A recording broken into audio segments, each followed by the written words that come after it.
that to kind of go on, and maybe it's best to kind of go in their own direction to figure out what's best for them. However, when you look at Libya, it seems like we've almost pushed things further than they need to be right now, because I think the bottom line in Libya, and as you mentioned, we've not paid good attention. And Alex, can you imagine the fact that our central bank, the Federal Reserve, loaned the Libyan bank a lot of money during the bailout last few years?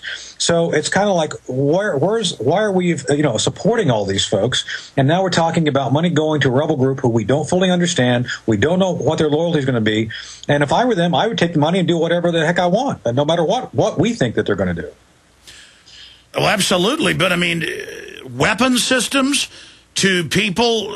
I saw that West Point report from a few years ago that just got attention the last 2 weeks, where they broke down that Libya per capita was the greatest deliverer, not Afghanistan, not even Saudi Arabia, to real jihadi al-Qaeda fighters. Right. And that's our ally in the East. Well, and that was part of the problem. And I was talking to some of my friends down at Central Command, and they pointed out to me when this all first started that, we essentially did not go deep enough in trying to understand what Gaddafi was doing during the time he was in power. And up until this decade, they've still been running training camps in the western part of Libya, training radicals, training terrorists. And so they've almost, I think, taken advantage of the fact that they had this capacity to train terrorists, and they've become kind of a terrorist training center, if you will. And because Gaddafi was smart enough to give up his weapons of mass destruction, at least most of them, he was able to cut a deal for himself. So basically, we're still, kind of going in with these despot leaders, and still, not really understanding what the end effect is going to be. Well, Colonel, what does that say, though, that Mubarak, a 31-year dictator propped up by the West, not saying it's good, but bringing some stability, he's stabbed in the back. He says, I won't step down. The White House says, you will step down. He magically has a stroke, never seen again. We now have Gaddafi, 6 years ago, makes a deal, hires U.S. PR firms. Bush says we're now basically leaving him alone. He gets bailout money of taxpayer money under the table. He's now, with the African Union, agreed to transition power and leave in the next few years. They're saying no to that. What message does this send? Now we see Saudi Arabia in the Times of London saying, we want to make a deal with Russia and China. We don't trust the U.S. anymore. We now see even Jordan freaking out. I mean, this overall, the method of the madness here is a destabilization of the entire region. Well, I think there's the fundamental reason why we are so badly looked upon there is, frankly, goes back to the end of the Cold War. Everywhere else in the world, once the Cold War ended, we kind of backed off and let things be. Europeans, if you've noticed, we've downsized greatly. We're talking about having just a small amount of troops in Germany now. I think the Germans at first wanted that. Now they're not so sure. I think they want us to stay there somewhat.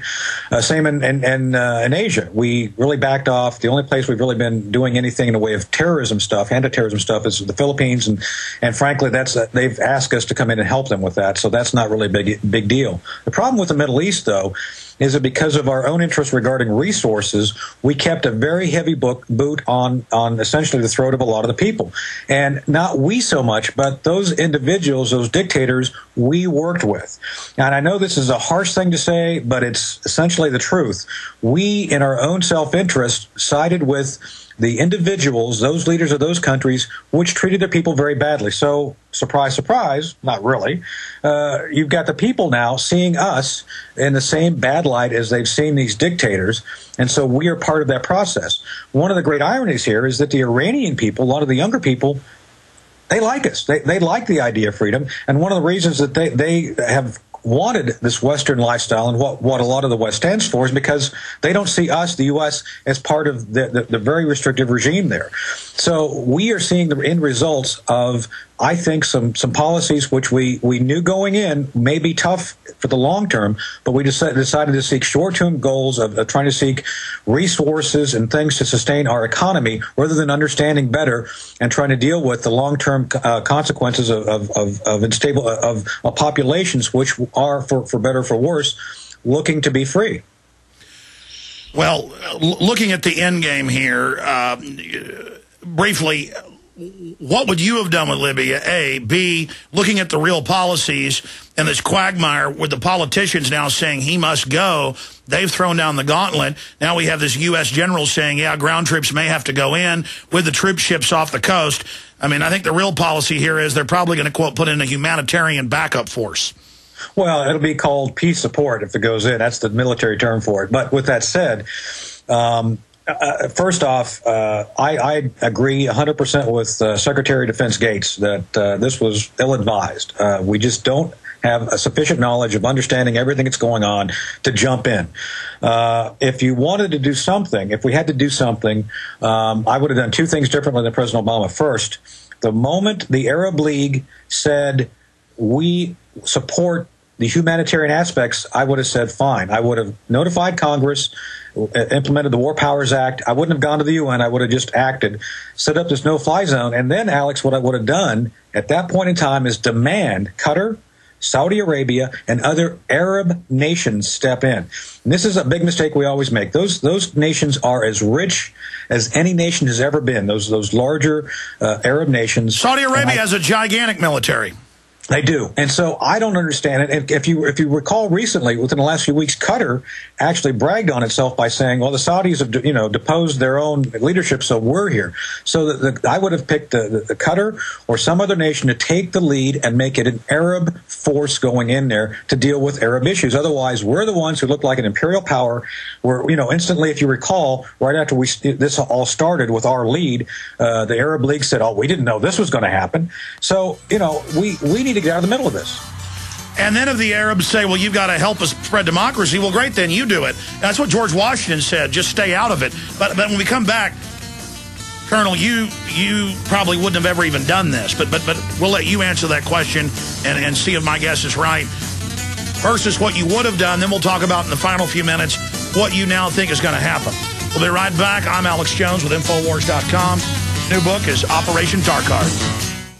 Hello, friends. This is Alex Jones. The earthquake, tsunami, and nuclear disaster that killed thousands of Japanese citizens is nothing compared to the devastation that could be caused by hyperinflation that will soon hit the United States and could lead to millions of Americans becoming homeless, all caused by the devalued U.S. dollar. While the mainstream media continues to ignore inflation, our friends at the National Inflation Association provide a free weekly newsletter that educates Americans to the facts and truth about the U.S. economy and inflation. I urge you to sign up at the NIA's free newsletter at www.inflation.us to learn how you can not only survive, but prosper during the upcoming hyperinflation crisis. Silver has more than doubled since the NIA declared silver the best investment for the next decade on inflation.us. The NIA's team of expert economists are happy to answer any economic questions you have about inflation, debt, currencies, real estate, precious metals, and commodities. Visit inflation.us to learn the economic truth that the mainstream media ignores.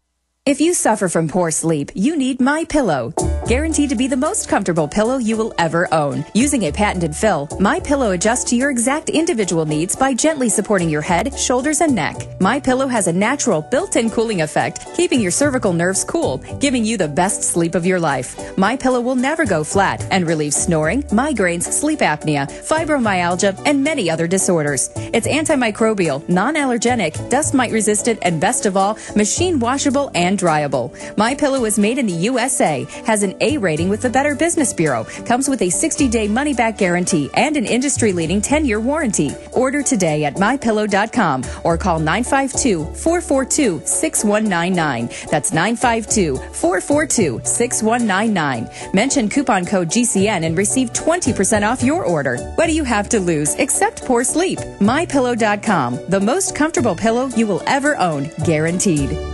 If you're concerned about radiation poisoning from Japan in the air, water, or food and can't find potassium iodide, go to RestoreYourHealthNow.com and choose Liquid Zeolite. Liquid Zeolite is hands down the best product to remove radiation from your body and safely removes toxins, heavy metals, boosts energy levels, and promotes a strong immune system. For fatigue, muscle weakness, headaches, memory loss, influenza, joint pain, or toxic radiation poisoning, use Liquid Zeolite from RestoreYourHealthNow.com. Liquid Zeolite is so powerful it was used to clean up contamination in Chernobyl, yet so gentle you won't even know you're taking it. Liquid Zeolite comes with a money-back guarantee but is only available at RestoreYourHealthNow.com RestoreYourHealthNow.com. Learn how to get free bottles of liquid zeolite at RestoreYourHealthNow.com. That's RestoreYourHealthNow.com, or call 800-880-9976. Call 800-880-9976 today and learn how to get free bottles of liquid zeolite.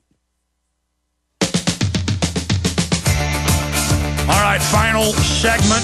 Retransmission coming up at Infowars.com and blasting out on wonderful AM and FM stations all over the country. Be sure and support those local station sponsors or sponsor the show. Lieutenant Colonel Anthony Shaffer is with us for a few more minutes. His book, Operation Dark Heart, much of it got censored. Of course, it's been a bestseller on book stands everywhere. What's the best website for folks to visit, Colonel?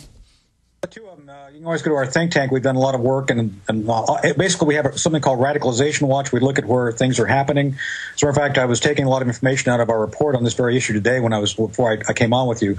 www.c4ads.org. And OperationDarkHeart.com is my book site, so you guys can check that out there, too. All right, we're almost out of time here. We appreciate you joining us. We've already answered the question of, well, if it had to happen, what would you do? But bottom line, would you, if you were the president, would you have gone along with this operation? No, not the way it was planned.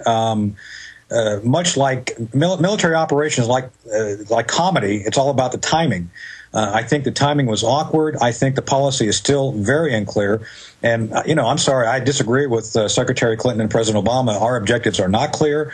Clearly, this was not a short, kinetic thing. I knew that the day this started. So I think we need to be much more realistic. And for better or for worse, I think Congress needs to have a say in this, since they're the ones who appropriate the money and pay the bills. So. Well, sure. I mean, you still are, in the reserves and can be called up active duty any time, so you can't say much about the commander-in-chief. But I did have the constitutional law scholar who's circulating the articles of impeachment on the Hill and getting some traction, Mr. Fine, last week, and he pointed out that this is Caesar crossing the Rubicon. No consultation with Congress, nothing. Just the UN says attack, and we say absolutely, and within 36 hours, the bombing is on. He's saying this is an impeachable offense.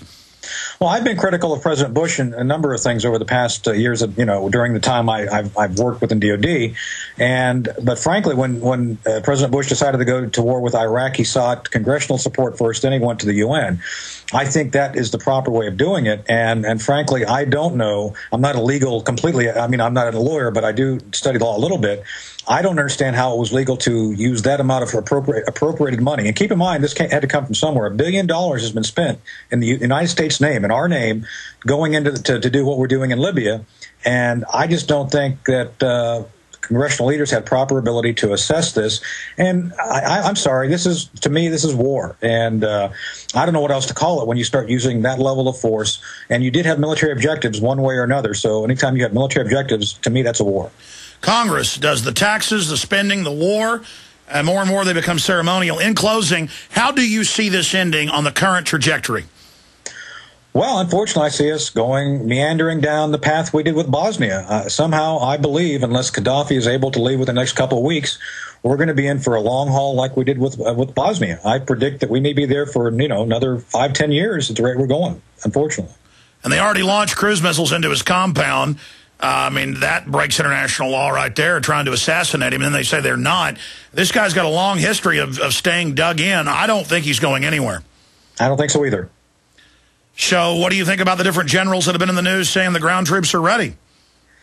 Well, I think clearly, militarily, Alex, there's nothing we can't do. I do believe that we have still the strongest military in the world.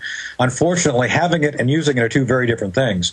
I still believe we need to finish work in Afghanistan. Iraq, I'm reading, is not as stable. I think that's an underreported news area there. I think there's a lot more going on than the American people really understand. I think it's why the Pentagon now, if you recall, recently has talked about rethinking our departure this coming summer. So the big thing, Alex, and I think you and I would agree on this, we need to agree upon what our national interests really are, and then set that up as our policy and go from there. And the Congress needs to then come up with that and then hand it to the executive to execute. The Congress is like the football coach and the president's the quarterback, but he can't do anything without being handed the play. Colonel Shaffer, thank you so much for spending time with us with the book Operation Dark Heart. We'll talk to you again soon about the Iraq situation. Thanks. Take care. Stay with us, folks.